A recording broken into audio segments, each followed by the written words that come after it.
আসসালামু আলাইকুম। কেউ সালাম দিলে তার উত্তর দিতে হয়। ওয়ালাইকুম আসসালাম। আমি একটা জিনিস খেয়াল করি, আপনি প্রতিদিন এই পার্কে আসেন কিন্তু হাঁটাহাঁটি করেন না কেন? আগে আমি এই পার্কে হাঁটাহাঁটি করতাম, এখন করি না, বসে থাকি। কেন? আমি চোখে দেখতে পারি না, সেজন্য এখানে বসে থাকি। আর হ্যাঁ, আমারও কিন্তু হাঁটতে ইচ্ছে করে, কিন্তু এখন ভয় হয় যদি পড়ে যাই। আপনি চাইলে আমার সাথে হাঁটতে পারেন। আপনি আমার সাথে হাঁটবেন? হ্যাঁ, চলুন। আপনি এখানে প্রতিদিন হাঁটতে আসেন? হ্যাঁ, আমি এখানে প্রতিদিনই আসি, হাঁটতে না হাঁটাইতে। মানে সহজ, আমি এখানে একটি জব করি।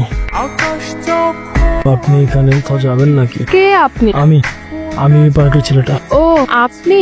আমি আসলে বাসায় যাব, আর আমি যার সাথে এসেছিলাম সে একটু কাজে ব্যস্ত হয়ে পড়েছে, আমাকে বাসায় দিয়ে আসতে পারছে না। আপনি চাইলে আমি আপনাকে বাসায় নিয়ে আসতে পারি। আসলে আমি এখন নিরুপায়, না চাইতেও মানুষের সাহায্য নিয়ে আমার চলতে হয়। আর আপনার যদি অসুবিধা না হয় তাহলে চলুন।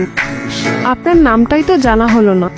গুরু। গুরু নাম তো গ্যাংস্টারদের হয়, আপনি কি গ্যাংস্টার? আপনার নাম? আমার নাম আয়রা। সুন্দর। আপনার বাসায় কে কে থাকে? ছোটকালে বাবা মা মারা যায়, বাবা মা মারা যাওয়ার পর মামার কাছে বড় হয়েছি, এখন আর আমার সাথে থাকে না, বিয়ে করে আলাদা হয়ে গেছে। এটাই আপনার বাসা, চলে এসেছে। আচ্ছা ঠিক আছে, আপনি চলে যান, আমি এখন একাই চলে যেতে পারবো। আচ্ছা, এই যে আপনার চিপস। আয়রা, কি ব্যাপার? আর কতদিন ফ্রিতে থাকবা? আমার বাসাটা তো কোনো আশ্রয়খানা না যে তোমাদের সবাইকে ফ্রিতে রাখবো। ভাইয়া, আপনি তো জানেন আমার এই অবস্থা, আর এই অবস্থার জন্য তো আমার চাকরিটাও চলে গেছে। আমাকে একটু টাইম দেন, নতুন একটা চাকরি পেয়ে নেই। নতুন চাকরি পাওয়ার পর আপনার 2 মাসের ভাড়া বাবদ সব টাকা পরিশোধ করে দেব। যা করার একটু তাড়াতাড়ি কইরো। আর তুমি তো অন্ধ, তোমারে চাকরি দিবে কে? আসসালামু আলাইকুম।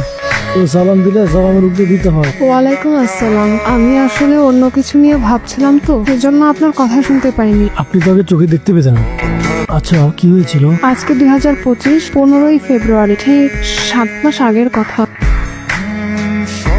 জানেন, অনেকেই ভাবে আমি অন্ধ বলে কিছুই বুঝি না, আমি কিন্তু সবই বুঝি। কে আমাকে সত্যিকারের পাশে থাকে, কে আমাকে মায়া দেখায়, আর কে আমাকে করুণা দেখায় আমি অনুভব করি, কিন্তু দেখতে পাই না। তুমি জানো না, আর জানতেও পারবে না। আমি তোমার পুরো পৃথিবীটা অন্ধকার করে ফেলেছি, আর তুমি এখনো সেই আলো খুঁজে বেড়াচ্ছ। তুমি ভাবো এটা একটি দুর্ঘটনা আছে, কিন্তু আসল সত্যিটা তোমার এই অন্ধকারের কারণ আমি। বন্ধু থামা থামা থামা, হয় না ওই দিন আমার মারছিল? খালি আমি লেন ছাড়তে চাই। এই লাইন ছাড়বি মানে? সকালবেলা কি খাইছিস টাইছিস নাকি? মাথা ঠিক আছে? আমার মতো ঠিক আছে, আমি নর্মাল জীবন চাই। আর আমগো জীবন তো নরমাল। আমাদের জীবন নর্মাল না, আর 5টা মানুষ যেভাবে বাঁচে আমি ওইভাবে বাঁচতে চাই। তার মানে তুই আমার ছেড়ে চলে যাবি? আলবিদা কালি। আচ্ছা দাঁড়া, তোর যদি কখনো মনে হয় তুই এই লাইনে ফিরাবি, তোর লিগে এই দরজা সারা জীবন খোলাস। মিস্টার গুরু, অপারেশনের জন্য 2 লক্ষ টাকা লাগবে। আমি আমার ডক্টরের ফিটা নিচ্ছি না, কিন্তু তারপরও হসপিটালে খরচ, ওষুধপত্র সব মিলিয়ে কম করে হলেও 2 লক্ষ টাকা লাগবে। কি অবস্থা এখন আপনার? আমার তো রাত দিন সবই এক। আর আপনি এতদিন কোথায় ছিলেন? কোনো খোঁজ খবর নাই যে, আর পার্কেও তো আসেননি। আমি একটু ডক্টরের খোঁজ পেয়েছি, সে বলছে আপনাকে ফ্রি চিকিৎসা করাবে, শুধুমাত্র একজন ডোনার হলে চলবে, তখন আপনি চোখে দেখতে পারবেন। আমাকে কে দিবে বলেন? আর এই দুনিয়াতে কেউ কাউকে ফ্রিতে কিচ্ছু দেয় না। আমি দিব। আপনি কেন দিবেন? আর আমি কারো করুণা নিয়ে বেঁচে থাকতে চাই না। করোনা না, ভালোবাসি আমি আপনাকে। আমি জানি না কেন জানি আপনাকে আমার খুব দেখতে ইচ্ছে করছে। আপনার যোগ ঠিক হয়ে গেলে আমরা শহর ছেড়ে অনেক দূরে চলে যাবো, সেখানে শুধু আপনি আর আমি। কে?